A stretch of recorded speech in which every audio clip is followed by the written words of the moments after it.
नमस्कार, आप देख रहे हैं न्यूज वन इंडिया और मैं हूं आपके साथ सप्ताह शर्मा। बुलेटिन की शुरुआत बड़ी खबर से। सीएम योगी आदित्यनाथ के वाराणसी दौरे का आज आखिरी दिन है। आपको बता दें, सीएम योगी करेंगे बाबा विश्वनाथ के दर्शन। काल भैरव मंदिर में पूजा अर्चना करेंगे सीएम योगी आदित्यनाथ। रविवार को सीएम योगी ने टिफिन पर चर्चा की थी और सीएम योगी ने इस दौरान कार्यकर्ताओं के साथ बैठक की थी और विजय मंत्र उनको दिया था। तो लोकसभा चुनाव 2024 जिसकी तैयारी में अब बीजेपी पूरी तरीके से जुट गई है। इसी को देखते हुए आपको बता दें कि योगी आदित्यनाथ का वाराणसी का बेहद खास ये दौरा है। आज उनके 2 दिवसीय दौरे का आखिरी दिन है। आज भी कई कार्यक्रम आयोजित हैं। आपको बता दें कि बाबा विश्वनाथ के दर्शन सीएम योगी आदित्यनाथ आज करेंगे। काल भैरव मंदिर वो जाएंगे और वहां पर पूजा अर्चना करते हुए नजर आने वाले हैं। रविवार की बात कर ली जाए तो सीएम योगी आदित्यनाथ ने टिफिन पर चर्चा की थी। सीएम योगी ने कार्यकर्ताओं के साथ टिफिन बैठक इस दौरान की थी और तमाम तरीके के इसमें विषय थे जिसको लेकर चर्चा हुई थी।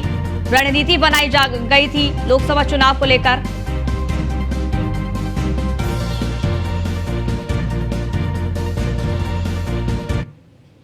वहीं वाराणसी दौरे के पहले दिन यानी रविवार को सीएम योगी आदित्यनाथ ने कार्यकर्ताओं के साथ कैलाश मठ में टिफिन बैठक की। टिफिन बैठक के दौरान सीएम योगी आदित्यनाथ ने कार्यकर्ताओं को विजय मंत्र दिया। इस दौरान सीएम योगी आदित्यनाथ ने कहा कि भारत दुनिया की 5वीं बड़ी अर्थव्यवस्था, भारत तेजी से विकास के पथ पर चल रहा है, ये सीएम योगी आदित्यनाथ ने कहा। इसके साथ ही उन्होंने कहा कि भारत को वैश्विक स्तर पर पहचान मिली है। आतंकवाद और अलगाववाद अब समाप्त हो चुका है। देश में नए एयरपोर्ट का निर्माण हुआ है। सीएम योगी आदित्यनाथ ने ये बातें कही। देश में नए एम्स का भी निर्माण हो रहा है। तो क्या कुछ बड़ी बातें सीएम योगी आदित्यनाथ ने रविवार के दिन कही, इसकी लगातार जानकारी आप तक पहुंचा रहे हैं। आपको बता दें कि टिफिन बैठक हुई, इसमें कार्यकर्ता तमाम मौजूद रहे और उनको जीत का मूल मंत्र सीएम योगी आदित्यनाथ ने किया। इस दौरान उनका संबोधन भी हुआ और क्या कुछ बड़ी बातें उन्होंने कही है, इसकी लगातार जानकारी आप तक पहुंचा रहे हैं। उन्होंने कहा कि देश में नए एयरपोर्ट का निर्माण हुआ है और देश में नए एम्स का निर्माण हो रहा है। आतंकवाद और अलगाववाद अब पूरी तरीके से समाप्त। देश में नए एयरपोर्ट का निर्माण हुआ, सीएम योगी आदित्यनाथ ने ये कहा।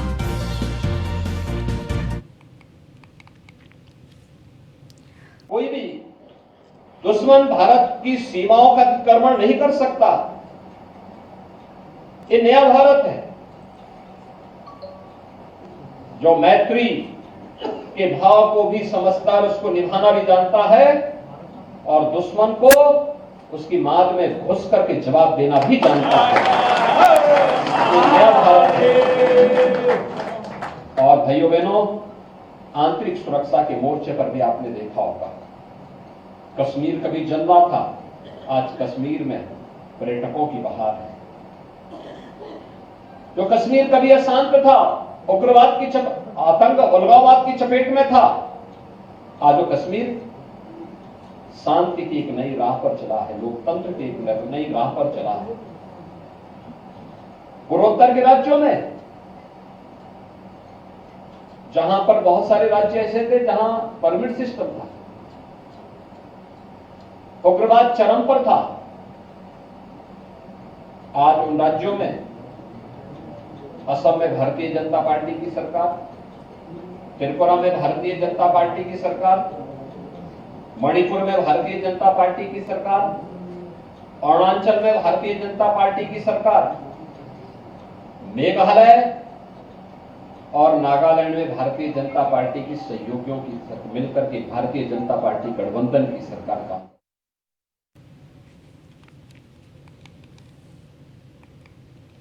वाराणसी से खबर है जहां G20 समिट में आए विदेशी मेहमान पहुंचे देशाश्वमेध घाट। आपको बता दें कि मां गंगा की महाआरती में वो शामिल हुए। G20 के डेलीगेट्स जो हैं उनकी तस्वीरें भी देखिए सामने आई। विश्व प्रसिद्ध गंगा आरती के साक्षी विदेशी मेहमान बने हैं। आपको बता दें विदेश मंत्री एस जयशंकर भी इस दौरान साथ मौजूद रहे। आरती देखने के बाद ताज होटल के लिए वो रवाना हुए। सीएम योगी आदित्यनाथ के साथ विदेशी मेहमान डिनर करेंगे, ये जानकारी।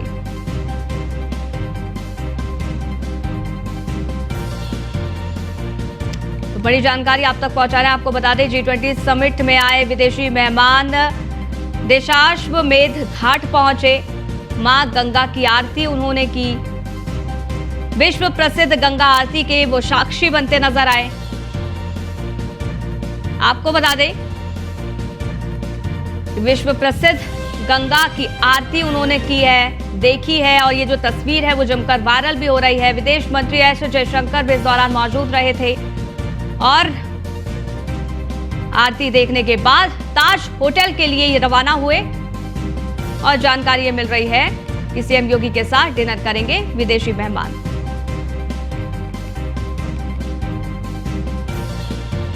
लखनऊ से खबर है जहां केंद्रीय मंत्री नितिन गडकरी का प्रतापगढ़ का दौरा है। आपको बता दें, केंद्रीय मंत्री के साथ सीएम योगी आदित्यनाथ भी साथ मौजूद रहने वाले हैं। विभिन्न परियोजनाओं का वो शिलान्यास और उद्घाटन करेंगे।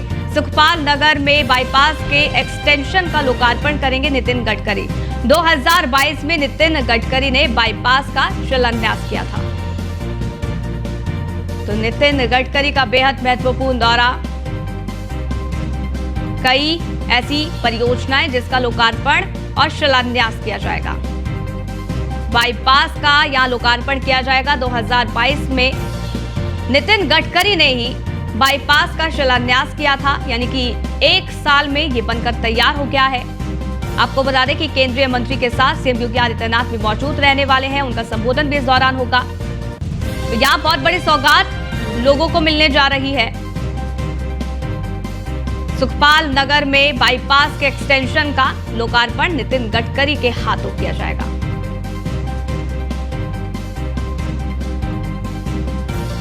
तो केंद्रीय मंत्री नितिन गडकरी और सीएम योगी आदित्यनाथ का देवरिया दौरा भी है। आपको बता दें, 6000 करोड़ लागत वाली 5 परियोजनाओं का वो शिलान्यास करेंगे।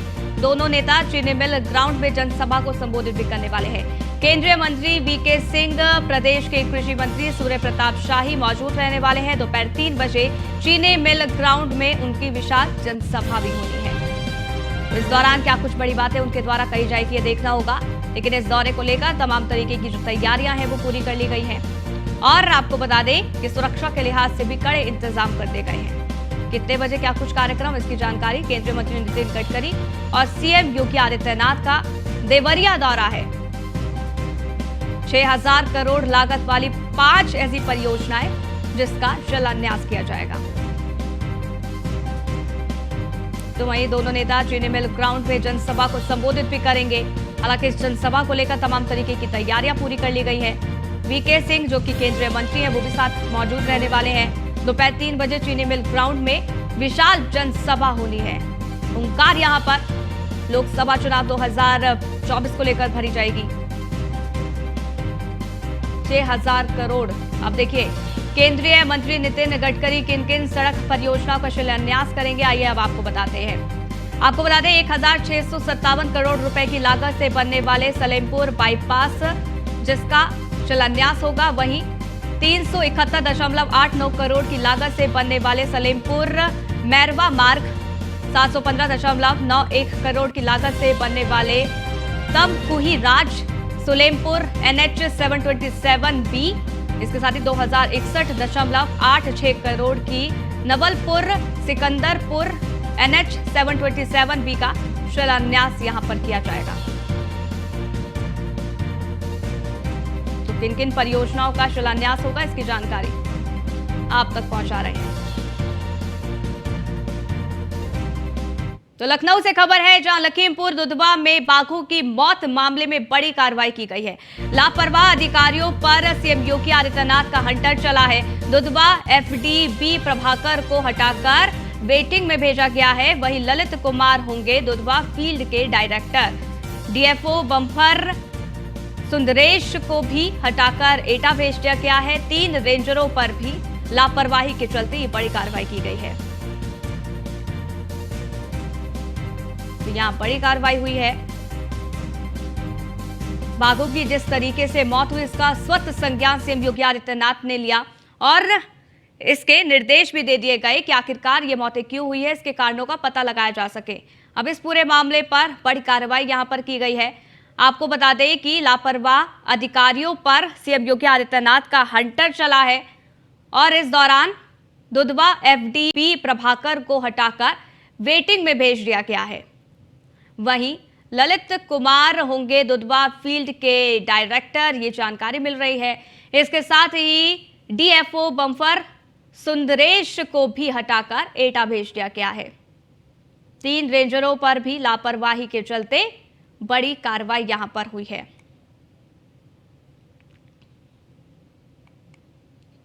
तो ये बड़ी जानकारी लखीमपुर दुधवा में जिस तरीके से बाघों की मौत हुई, इसको देखते हुए पहले से ही सीएम योगी आदित्यनाथ ने निर्देश दे दिए थे कि आखिरकार क्या कुछ कारण रहे, इसकी रिपोर्ट उनको सौंपी जाए। अब इस पूरे मामले को लेकर यहां बड़ी कार्रवाई देखने को मिली है। अश्वनी हमारे संवाददाता लाइव जुड़ गए, जरा जानकारी उनसे लेते हैं। अश्वनी, किस तरीके की यहां पर लापरवाही सामने आई जिसके चलते ये बड़ी कार्रवाई यहां पर की गई है? सीएम योगी आदित्यनाथ का हंटर चला है। हाँ बिल्कुल, अगर बात करें दुधवा नेशनल पार्क में पिछले 45 दिनों में 4 बाघ और 1 तेंदुए की मौत हुई, जिसके बाद कहीं ना कहीं मुख्यमंत्री ने सख्त नाराजगी जाहिर की। मुख्यमंत्री ने साफ तौर पर कहा जो भी जिम्मेदार है उन पर तत्काल प्रभाव से कार्रवाई हो, जिसके चलते 3 अधिकारियों पर साथ ही साथ 3 रेंजरों पर कार्रवाई हुई। अगर बात करें जो दुधवा नेशनल पार्क के फील्ड ऑफिस निदेशक थे बी प्रभाकर, उनको हटा दिया गया है, उनको वेटिंग में डाल दिया गया। एक बड़ी कार्रवाई, क्योंकि सबसे बड़े कर्ता धर्ता यही है दुधवा नेशनल पार्क के। निश्चित तौर पर उसके अलावा बात करें अगर दुधवा बफर जोन जो होता है दुधवा पार्क का, उसके जो डीएफओ हैं उन पर भी कार्रवाई हुई। सुंदरेश को एटा भेज दिया गया। निश्चित तौर पर ये 2 बड़ी कार्रवाई हुई। ललित कुमार को नया जो है डायरेक्टर बनाया गया है। तो ऐसे में कहीं ना कहीं सवाल खड़े हो रहे थे कि आखिर इतनी बड़ी संख्या में बाघों की मौत कैसे हुई, जबकि सारी सुविधाएं सरकार की ओर से दी जा रही है और मुख्यमंत्री समय समय पर हिदायत देते हैं कि जो जीव जंतु हैं, जो संरक्षित जीव जंतु हैं, उनका विशेष ध्यान रखा जाए, उन पर निगरानी रखे जाए। तमाम चीजें की तरह की खामियां अभी तक निकल के सामने आ रही। मुख्यमंत्री नाराजगी जताते हुए संबंधित विभाग के जो मंत्री हैं अरुण सक्सेना, उनसे कहा था, साथ ही साथ जो प्रमुख सचिव हैं मनोज सिंह, उनसे कहा था जाकर के इस वास्तविक स्थिति क्या है इसको देख कर आइए। निश्चित तौर पर उसके बाद दोनों जो विभागीय मंत्री हैं साथ ही साथ प्रमुख सचिव हैं दुधवा नेशनल पार्क गए थे, वहां पर जांच की। हालांकि जो बाघ है उसका बिस्तरा अब जांच के लिए भेजा गया, जांच रिपोर्ट आएगी, उसके बाद ही चीजें स्पष्ट हो पाएंगी। वहीं दूसरी ओर तमाम अधिकारियों, तमाम लोगों का कहना है कि आपसी लड़ाई के चलते बाघों की मौत हुई। लेकिन ये थोड़ा सा अजीबोगरीब है, क्योंकि 1 बाघ की मौत हो सकती, 2 बाघ की, 4 बाघ की मौत 45 दिन के अंदर हो रही, तो निश्चित तौर पर कहीं ना कहीं कोई कमी। साथ ही साथ 1 तेंदुए की मौत हुई। दुधवा नेशनल पार्क को लेकर के तमाम तरह के जो बजट हैं समय समय पर रिलीज होते हैं। अगर उन बजट को समय से सही ढंग से खर्च किया जाएगा तो निश्चित तौर पर व्यवस्थाएं बेहतर रहेंगी। जो अभी तक लापरवाही कहीं ना कहीं देखने को मिली है और यही वजह रही है कि यहाँ पर सीएम योगी आदित्यनाथ का हंटर चला है। आप हमारे साथ बने रहिएगा अश्विनी, क्योंकि आगे भी आपसे अपडेट लेते रहेंगे। लखनऊ से खबर है, युवक के सुसाइड मामले में बड़ी कार्रवाई हुई है। आशीष कुमार के सुसाइड नोट के बाद डीसीपी पश्चिम ने यह बड़ी कार्रवाई की है। डीसीपी वेस्ट ने 3 पुलिसकर्मियों को लाइन भेज दिया है। आपको बता दें, उप निरीक्षक राजमणि लाल लाइन भेजे गए हैं, वही उप निरीक्षक ललन प्रसाद भी लाइन भेजे गए, वही आरक्षी मोहित शर्मा भी लाइन भेजे गए। सुसाइड नोट में रहीमाबाद पुलिस पर कई गंभीर आरोप लगे थे। सुसाइड नोट में पुलिस कर्मियों पर कई आरोप लगाए गए थे। पुलिस पर फर्जी मुकदमे में फंसाने का गंभीर आरोप लगा था। इसके साथ ही रहीमाबाद पुलिस कर्मियों पर उत्पीड़न का आरोप लगा था, जिसके बाद यहां पर बड़ी कार्रवाई की गई है। तो कई गंभीर आरोप यहां लगाए गए थे रहीमाबाद पुलिस पर, और उसके बाद एक एक कर यहां पर बड़ी कार्रवाई की गई। अश्विनी द्विवेदी हमारे साथ लगातार लाइव बने हुए, जरा जानकारी उनसे लेते हैं। अश्विनी, उस सुसाइड नोट में आखिरकार क्या कुछ लिखा गया और क्या सुसाइड करने की यही वजह थी कि उत्पीड़न उसके साथ हो रहा था? रहीमाबाद पुलिस पर जिस तरीके से सवाल खड़े किए गए, अब आगे किस तरीके से कार्रवाई बढ़ेगी, क्या कुछ जानकारी आपके पास? बिल्कुल, रहीमाबाद में आशीष नामक युवक ने सुसाइड किया और सुसाइड नोट में उसने लिखा कि रहीमाबाद पुलिस के साथ गलत कर रही है, जाति कर रही है। साथ ही साथ 3 अधिकारी जो पुलिसकर्मी थे, 2 उप निरीक्षक, साथ ही साथ 1 कांस्टेबल पर उसने आरोप लगाया कि इन लोगों की मिलीभगत से कहीं ना कहीं उस पर फर्जी मुकदमा दर्ज हुआ। 2022 में सितंबर 2022 में एक घटना हुई थी जिसमें आपसी पड़ोसी से विवाद हुआ था। विवाद के बाद में पड़ोसी ने FIR दर्ज कराई, जिसमें मारपीट, साथ ही साथ जान से मारने धमकी संबंधित FIR दर्ज हुई थी। उसके बाद जो वर्तमान समय जो लाइन हाजिर अधिकारी हुए ये उसकी मामले की तस्दीक कर रहे थे, जांच कर रहे थे, जांच अधिकारी थे और कहीं ना कहीं उसने आरोप लगाया है कि ये जानबूझकर आशीष को फंसाना चाहते हैं। बता दें आपको, आशीष जो है UPSC की तैयारी कर रहा है, वर्तमान समय में ऑनलाइन क्लासेस ले रहा था और कल उसका जो है दूसरी मंजिल पर जो एक कमरे में सब लटकता हुआ मिला। लाइनमैन की जो रस्सी होती है उसमें उसने फांसी लगाई। तो ऐसे में कहीं ना कहीं सवाल खड़े हो रहे थे कि आखिर पुलिसकर्मी ऐसा कैसे कर सकते हैं। निश्चित तौर पर राहुल राज जो DCP पश्चिम, उन्होंने पूरे मामले को गंभीरता से लेते हुए तत्काल प्रभाव से 2 उप निरीक्षक साथ ही साथ एक कांस्टेबल को लाइन हाजिर कर दिया है और आगे की जांच में जुट गई पुलिस। सबसे बड़ा सवाल यह है कि वहां के इंस्पेक्टर क्या कर रहे थे, वहां के ACP क्या कर रहे थे, वहां के ADCP क्या कर रहे थे। तमाम अधिकारी की फौज इस समय है और इसके बाद भी अगर इंसाफ किसी को नहीं मिल रहा, मौत के दरवाजा खटखटाना पड़ा, तो निश्चित तौर पर सवाल खड़े होते हैं। क्योंकि एक युवक जो भविष्य के लिए तैयारी कर रहा था, भविष्य भारत का भविष्य, देश का, प्रदेश का भविष्य बनाना चाह रहा था और उसको इस तरीके से मौत को गले लगाना पड़ा, निश्चित तौर पर काफी गंभीर मामला है। हालांकि अब आगे की जांच होगी, जांच में क्या कुछ निकल के आता है इसके लिए थोड़ा इंतजार करना पड़ेगा। फिलहाल के लिए कोई जांच किसी तरह प्रभावित ना हो, इसके चलते 3 कर्मचारी पुलिसकर्मियों को सस्पेंड, माफ कीजिएगा, लाइन हाजिर किया गया है और उसके बाद कहीं ना कहीं अगर इनकी संलिप्तता पाई जाती तो निश्चित तौर पर इन पर और भी बड़ी कार्रवाई हो सकती है। जी ठीक, अश्विनी, बहुत बहुत शुक्रिया हमारे साथ जुड़ने के लिए, जानकारी अब तक साझा करने के लिए। रहीमाबाद के ग्राम गहदो में आशीष कुमार नाम के एक युवक द्वारा आत्महत्या किए जाने का प्रकरण संज्ञान में आया है। इस संबंध में उसके परिजनों द्वारा एक सुसाइड नोट भी दिया गया है, जिसमें उसके प्रतिपक्षी 3 लोगों के साथ रहीमाबाद थाने के 3 पुलिसकर्मियों का भी नाम है। इस संपूर्ण इस प्रक्रिया की जांच के लिए ACP मलिहाबाद को नामित किया गया है और सुसाइड नोट की भी जांच की जाएगी, लेकिन जांच सम्यक रूप से हो, निष्पक्ष हो, इसलिए तीनों पुलिस।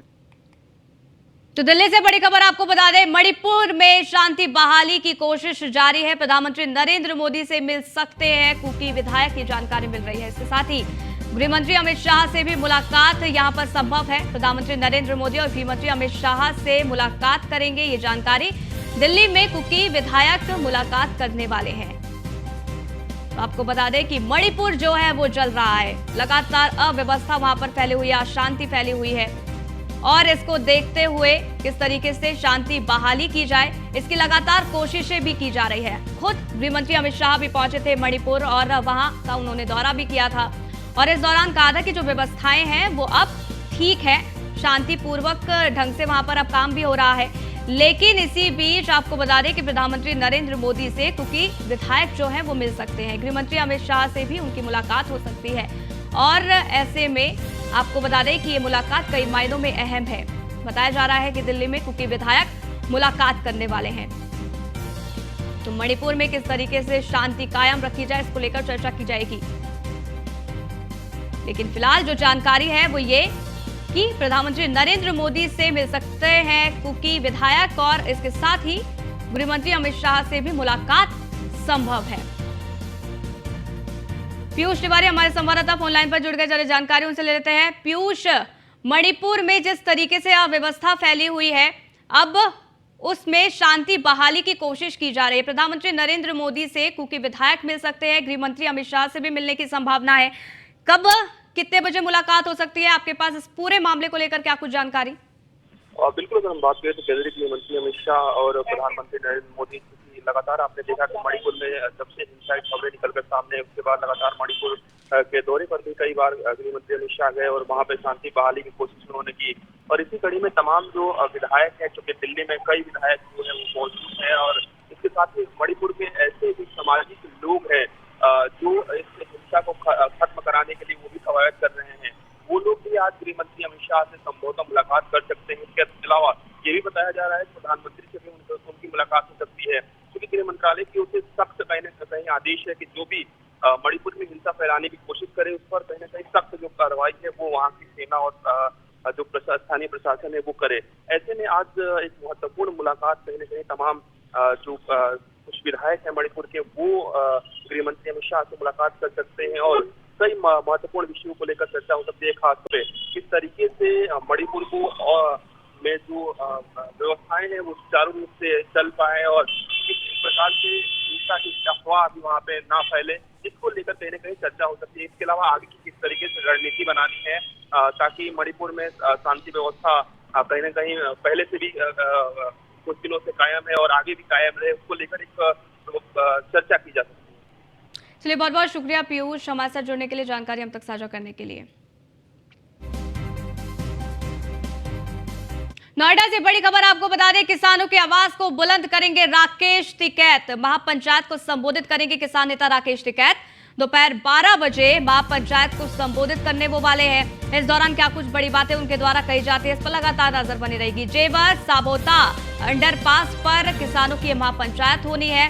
किसानों को एकजुट इस दौरान किया जाएगा और किसानों के हित में बताया जा रहा है कि ये महापंचायत है।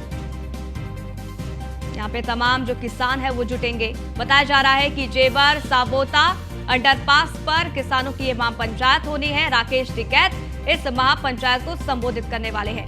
दोपहर 12 बजे का वो समय बताया जा रहा है जब महापंचायत को संबोधित किया जाएगा। इस दौरान राकेश टिकैत के द्वारा क्या कुछ बड़ी बातें कही जाती है, इस पर लगातार नजर बनी रहेगी। क्या इस बीच पहलवानों का मुद्दा उठाया जाता है, ये भी देखना होगा, क्योंकि लगातार जिस तरीके से पहलवान जो है वो बृजभूषण शरण सिंह के खिलाफ उतरे हुए हैं और इसको देखते हुए किसानों का समर्थन उनको मिल रहा है।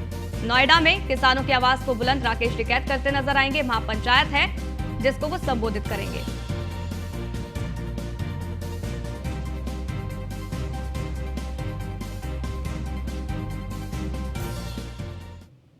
तो बरेली से खबर है जहां स्मैक के साथ 2 शातिर तस्कर गिरफ्तार हो गए हैं। पुलिस को 2780 ग्राम स्मैक बाइक भी बरामद हुई है। साथ ही साथ 2780 ग्राम स्मैक की कीमत करीब 2 करोड़ 75 लाख की बताई जा रही है। थाना बिथरी चैनपुर के सैदपुर खजूरिया माफ कीजिएगा कि यहां से गिरफ्तारी भी हुई है और थाना फतेहगंज पूर्वी क्षेत्र के रहने वाले दोनों तस्कर ये बताए जा रहे हैं। तस्वीर भी आपको दिखा रहे हैं। हालांकि गिरफ्तारी यहां पर हो गई है। अब पूछताछ इनसे की जाएगी, इनके साथ और कौन लोग शामिल है, इसके बारे में भी जानकारी यहां पर पुलिस के द्वारा जुटाई जाएगी।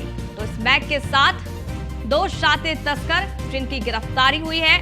आपको बता दें, पुलिस को 2780 ग्राम स्मैक बाइक इस दौरान बरामद हुई है।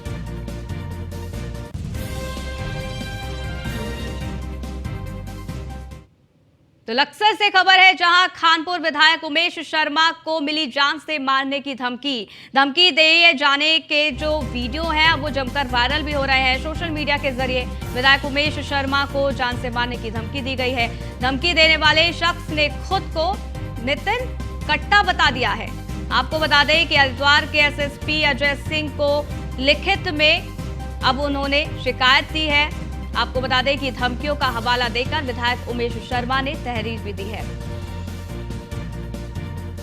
तो यहां पर लिखित शिकायत दी गई है और इन धमकियों का और साथ ही साथ पूर्व में जो भी धमकियां मिली हैं उसका हवाला देते हुए यहां पर विधायक उमेश शर्मा ने तहरीर दी है।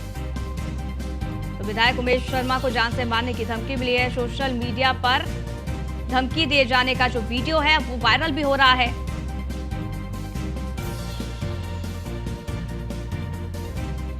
रामपुर से खबर 25,000 का इनामी बदमाश गिरफ्तार हो गया है। मुठभेड़ के दौरान बदमाश अंजुम पुलिस ने इसको गिरफ्तार कर लिया है। इसके साथ ही आपको बता दें कि 2022 में शाहबाद थाना क्षेत्र में घर में लूटपाट की थी।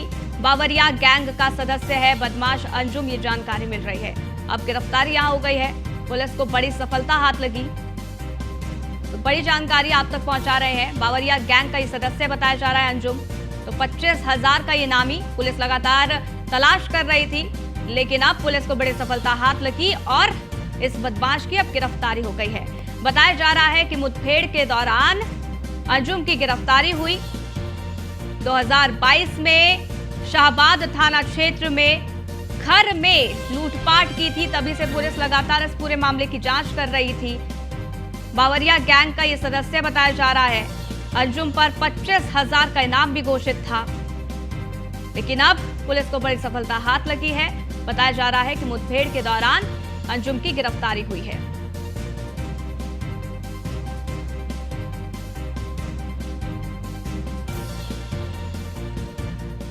वहीं गाजियाबाद धर्मांतरण मामले में गिरफ्तारी हो गई है। आपको बता दें कि आरोपी शाहनवाज को महाराष्ट्र पुलिस ने गिरफ्तार कर लिया। शाहनवाज के साथ उसका भाई भी अब गिरफ्तार हो गया है। शाहनवाज पर ऑनलाइन गेमिंग के जरिए धर्मांतरण का आरोप है। अलीबाग से महाराष्ट्र पुलिस ने इसकी गिरफ्तारी की है। अब कई बड़े खुलासे इस दौरान हो सकते हैं। कौन लोग इस ऑनलाइन गेमिंग में शामिल थे, धर्म परिवर्तन करा रहे थे, इन तमाम लोगों के बारे में जानकारी मिलेगी। तमाम सुराग यहां पर पुलिस को मिलेंगे तो ये बहुत बड़ी सफलता मानी जाएगी। आपको बता दें कि अलीबाग से महाराष्ट्र पुलिस ने ये गिरफ्तारी की है। ऑनलाइन गेमिंग के जरिए धर्मांतरण का यहां पर आरोप शाहनवाज पर लगा है। उसका भाई जिसकी गिरफ्तारी हो गई है।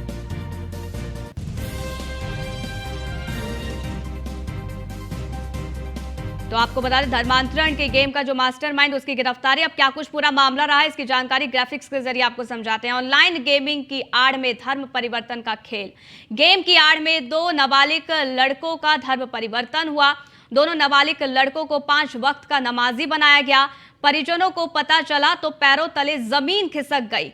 बच्चों के परिवार वालों ने थाने में शिकायत दर्ज कराई। पुलिस ने मामले की जांच की तो बड़ा खुलासा इस दौरान हुआ। धर्मांतरण के जो आरोप हैं उसमें 2 आरोपियों के खिलाफ एफआईआर दर्ज हुई। धर्मांतरण पर पुलिस के खुलासे से हर कोई हैरान हुआ। गेम की आड़ में जैन और हिंदू लड़के का धर्मांतरण किया गया। एक आरोपी गाजियाबाद की मस्जिद का मौलवी निकला। गाजियाबाद सेक्टर 23 की मस्जिद का मौलवी अब्दुल रहमान, जिसकी पहले ही गिरफ्तारी हो गई थी। मौलवी इस मस्जिद में पिछले 2 सालों से सेवा दे रहा था। दूसरा आरोपी मुंबई के थाने का बद्दो उर्फ शाहनवाज मकसूद है। आपको बता दें दूसरे आरोपी की गिरफ्तारी के लिए पुलिस मुंबई रवाना हुई थी। ऑनलाइन गेम फॉर नाइट के जरिए बच्चों का धर्मांतरण कराया गया। मुस्लिम लड़के नाम बदलकर बच्चों के साथ गेम खेला करते थे। गेम हारने पर उन्हें जीतने के लिए जाकिर नाइक की आयतें पढ़वाते थे। तो इस बुलेटिन में फिलहाल के लिए बस इतना ही। रुकेंगे एक छोटे से ब्रेक के लिए। देखते रहिए न्यूज़ 1 इंडिया।